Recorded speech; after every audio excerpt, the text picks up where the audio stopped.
Algérie Malola. Mali est communiqué fort avec précision. Oui. Tu sens que le Mali dispose d'une armée de haut niveau. Des niveaux. Boubou, communiquer là parce que d'abord on a là quoi. On do ko era kon de fait que communiquer que là parce que franc espace ko Algérie ko ya datu. On refait communiquer réciprocité appliquée. Nous on a fait ça. Algérie a espace fermé maintenant. A boloko Mali bina répliquer militairement. On a strana de. A Sranadi. Ni strana de. O Sranadi. O Sranadi ni mega min fina ni Sranadi parce que Algérie bolo ka fo bi. Allez minke, c'est fort probable que même fait même Mali bolo billahi Mali on t'a donné Algérie ba do. Boubou mais kuma Ne ba fo. Strana de marfa Algérie Sranadi ka espace fermé. Strana do. Parce que aba bla kuna communiquer ou jera depuis communiquer be kun kelme communiquer ka datu ka bla. Mais depuis que Turquie est délégation blakana. Et Turquie est délégation. On le m'a donné ferama. Turquie est drone ferama, Turquie est délégation blakana. Et pas vous takalaje. Ka vérifier kalaje. Même type de missile mi a gauchi ka fo. Ukraine un missile de a gauchi. Ukraine. Maintenant drone est mundi. Drone tara. Drone a ye ka fo. Francis Sorassou, les mercenaires français, les mercenaires algériens, les terroristes recherchés. Il y a des cas famille, Al-Gabas Intala. Ça fait tous les grands terroristes recherchés au Algérie territoire avec la France et l'Algérie. C'est du jamais vu. Maintenant, Algérie a communiqué là. Algérie a allé drone gauche, drone seguinto kata. Ka seguinto. Ko drone nana ko lajeli ke. Drone donna ka espace kono. Drone ke nga kodon mamina. Donc ko allé drone gauche. Ka kusi. Donc ibina ka fo. L'armée malienne a toujours eu raison. Parce qu'elle a communiqué, l'armée a bien spécifié la longitude, la latitude, les coordonnées du GPS, a bien spécifié, car il a fait drone et watim drone opération que drone gauche watim missile fait drone en Algérie frontière 9,2 ou 3 mètres. Et 9,9 km et quelques. Donc maintenant, Algérie ni Mali ni ñongoche drone tira romina missile drone gauche romina oni Algérie territoire ni ñongoche 9 km de bon ñongoche maintenant drone bina a tira romina ana bina romina 400 mètres de bon ñongoche et pas vous ñongoche donc étude qui era techniquement par les experts turcs aurait des mots blancs parce que turcs ba donc fa luka drone de do abe jour to kan jien kono donc on en a kaira Algérie là avec ami fo kalono donc ñu corre be ko fa Algérie serana asana muna parce que a donc fa alors que moi mimi oté donc tiens bagara na les jours les tourner segto de tourner tato tourner la gel que tourner segto tourner gauche a segto à côté mais malé pression bedi ka kla ka yira ka fo comment te tourner gauche le tourner ka dormi ira tirusu de ira il y a agali bonon il y a agali à fa famille à bonon ala amadou kunfa ira Amadou Kounfa ni Iba Kramé ngi tous les grands touristes des grands chemins plus les Ukrainiens ani Français donc ou les Yira Amola Koju c'est pour célébrer Drone gauche là Drone gauche là c'est l'instruction de la France France demain au d'accord français a affaires étrangères ministère de Tchibi kata Algérie kata fo ko bolno bla papier ou la Jona o ko tona ke ba ina fo iriji fene ASI ministre des affaires étrangères ou wele au Dongo ou ye ñokon so iriji là papier de fanana. Guerre c'est inévitable. C'est inévitable. Mais pour vous non, c'est le retour de la guerre en Ukraine au Mali, c'est les mêmes partenaires. Aujourd'hui, France, Maseka irishi kele Ukraine avec la irishi kono Sahel kono. Donc ani Algérie dugu flatte c'est terrorisme parente dugu fly donc Mali ka plainte bin dugu fly de contrôle Mali première plainte do France maintenant faut non fait me bois là il va ka fo irishi ko plainte reformuler ils vont que vous venez Algérie ka plainte be do donc Algérie fene Mali ka plainte na do kama voilà les deux parents terroristes du monde entier du terrorisme international wa be nimsa la djinatika là donc il va ka fo France ma se ka minge irichu là parce que abaro bi irichu ni Amérique ñogom mine olu tege be ñogom bolo donc aba xamna irichu kele à travers les terroristes dans le Sahel règlement de compte dans là-bas on fait aller Algérie fene aller fene ka molo jugara mu irichu di ale ke fembe ale reba fo ka be avion même les Su-35 là mi ñogom be Mali bolo na di ñogom dira Mali ma kosaina Algérie kele ara a jugara donc Algérie faut ka libuda c'est plus de 30 ans Algérie be Mali terrorisme ko fait Donc Bibina, Algérie français, les deux alliés et les deux parents des terroristes. AS plus la Russie, les deux cauchemars des terroristes. Donc quel est bien du terrorisme? Et puis ça c'est d'abord une cause noble pour que la guerre déclenche. Mais pour que guerre maintenant, ni de terminer que, il y a qu'à faut que français ni Algérie de Mali drone gauche. Il va français ka ministre des affaires étrangères à travers l'Algérie. Aïe comment il faut technicien bakala. Bekalame. Oui prévu. Technicien bakala. Bekalame à travers alliance mounuke. Bekalame. Angalame. Le plan de notre coopération dans le domaine de la sécurité. Les contacts entre les services de renseignement reprennent. Une réunion des plus hauts responsables de la sécurité de nos deux pays est désormais actée. Et de même, nous aurons un dialogue stratégique sur le Sahel. Tourner la page de 8 mois de crises diplomatiques successives qui ont mené les deux pays au bord de la rupture. Dès l'été 2024, Paris s'attire les foudres d'Alger en reconnaissant la souveraineté du Maroc sur le Sahara occidental contre l'avis de l'Algérie qui soutient les indépendantistes du Front Polisario. Nous agirons en nous engageant diplomatiquement pour convaincre que la solution marocaine est la seule, au sein de l'Union européenne, aux Nations Unies. Nous agirons aussi dans la région avec l'Union africaine. Voilà. Ça, c'est le complot contre le Sahel. Ça, c'est le ministre des Affaires étrangères français.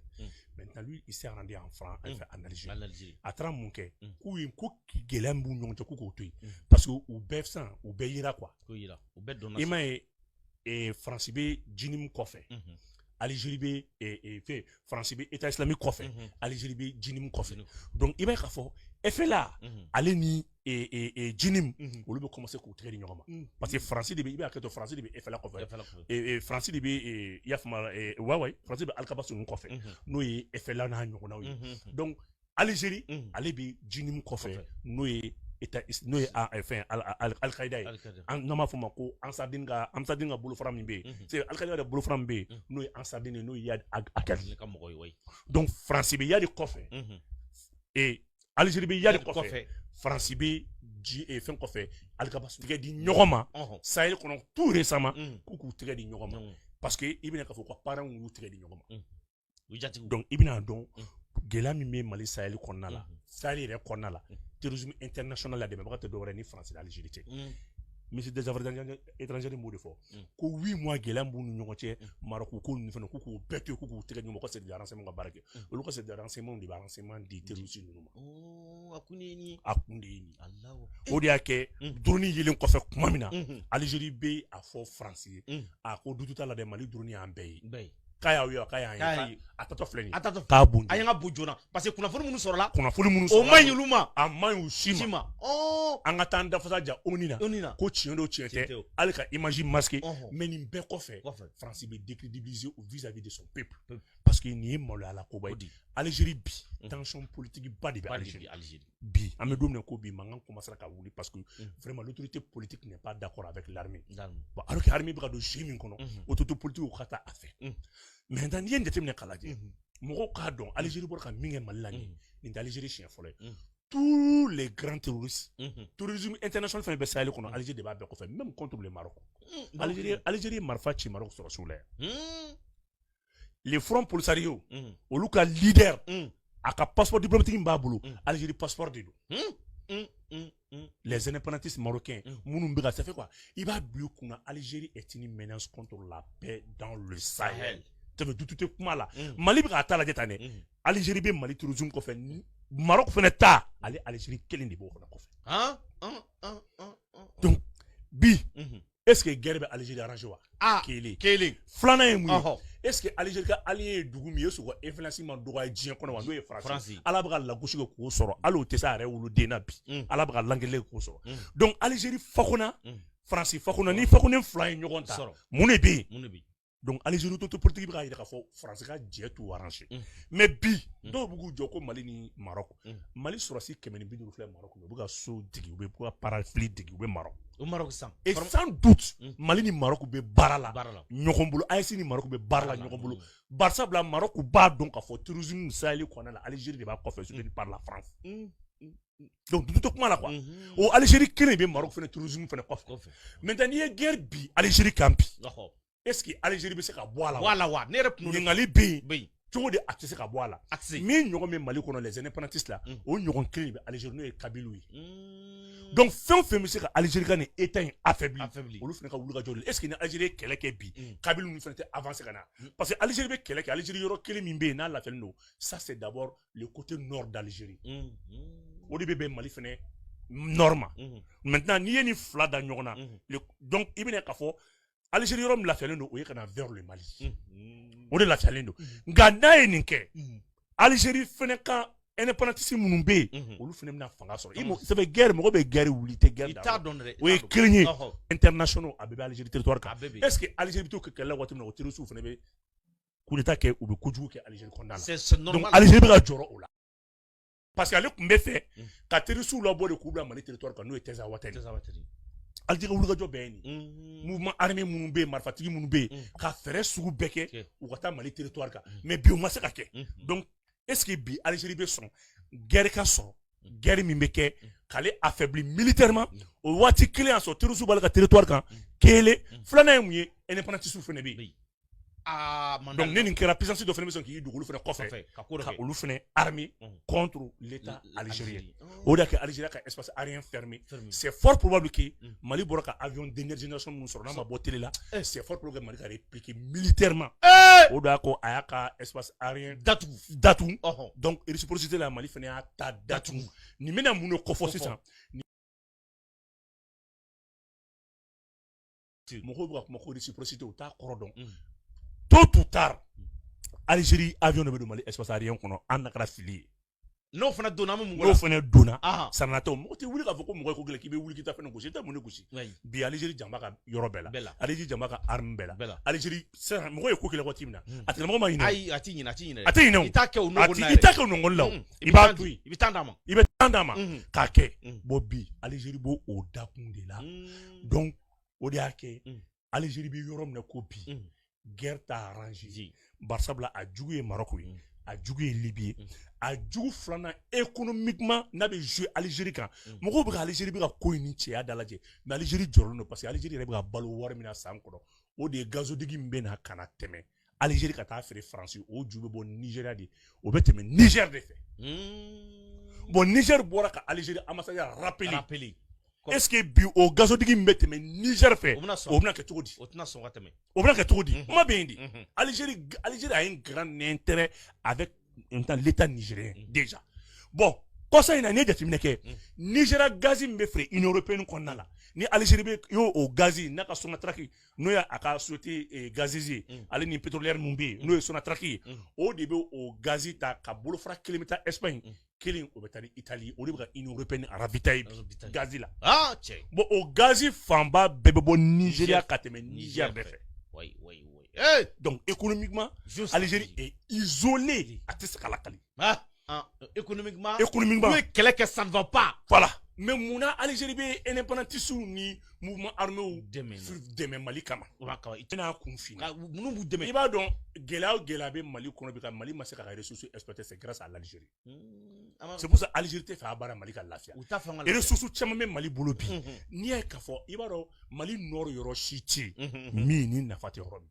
a yɔrɔ bɛɛ nafa b'a bɛɛ la ka to ka tubabu ti kɛlɛ kɛ gansan mɔgɔw ma min faamuya n'i kumara kunfin dɔw b'i jaabi Mali kɔnɔ munna tubabu donna ni Sud ye munna tubabu donna ni Kayi ye mais alors que pénétration bɛ kɛ waati min na tubabu kun nord ni Europe ka surun ka tɛmɛ Sud kan mais munna o ma don ni Sud ye explication b'a la munna o ma don ni nord ye par sabula u donna ni Sud ye parce que u ka kɛlɛ ju ye nord ye o nafa b'u kan donc tubabuw ka Mali déstabiliser depuis temps colon a ko bɛ sen na ni faamuya k'a fɔ bi kana tɛmɛ ni Saharawi ye kana ka don Mali kɔnɔna la o ka nɔgɔ i ma ni nord ye ni sud ye mais kɛlɛ ju ye min ye ka Sud déstabiliser pour que nord bɛ se ka tigɛ cogo min na ka bɔ Mali la tubabuw ye nin laɲini a mɛnna mais bi u ni Algérie bɛ jɛ la mun na parce que France ni Algérie de ye Mali zonba fila ye.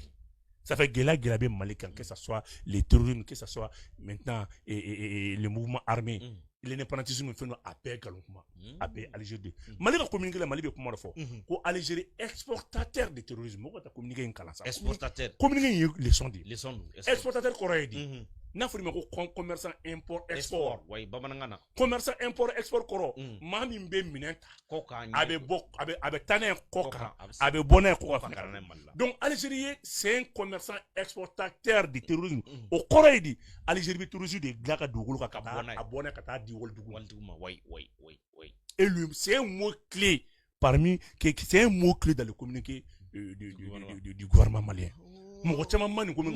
Pour Algérie est exportateur de terrorisme. Maintenant, elle va exporter avec bon ami, elle va glaner des filles. Donc l'État algérien est un État voyou, est un État terroriste. Mali communiqué pour dire quoi. Oh mais moi je voyou fois. Non, c'est pas mais un voyou c'est un voyou. Moi je me son aka officier supérieur de terrorisme ou budget. Moi je me son aka État. Ka ici ka armée black ka armée. Donc il y a des agali bonhom Amadou Kounfaou ni fond iti miri mo chima tous des grands terroristes des grands chefs. Ça fait quoi on irait mo black na munu no fait terroriste munu oni nga sura souffra terroriste munu Nations Unies nga sura souffra terroriste munu CEDEAO ka sura souffra terroriste munu MINUSMA avec la mission échoué pendant les 13 ans. Donc au lieu de flaine est-ce que on y m'a resté donc, MINUSMA mission, le temps vient de donner raison au Mali. Kaira Kafo, ko MINUSMA mission, mission côté mission. On a échoué ni mouramouni ou flène Algérie. Parce que Mouna, France de comment mission piloté. Donc la France aujourd'hui est l'un des parents du terrorisme. Au B, on a fait un jet qui est Algérie. Ah tiens, voilà.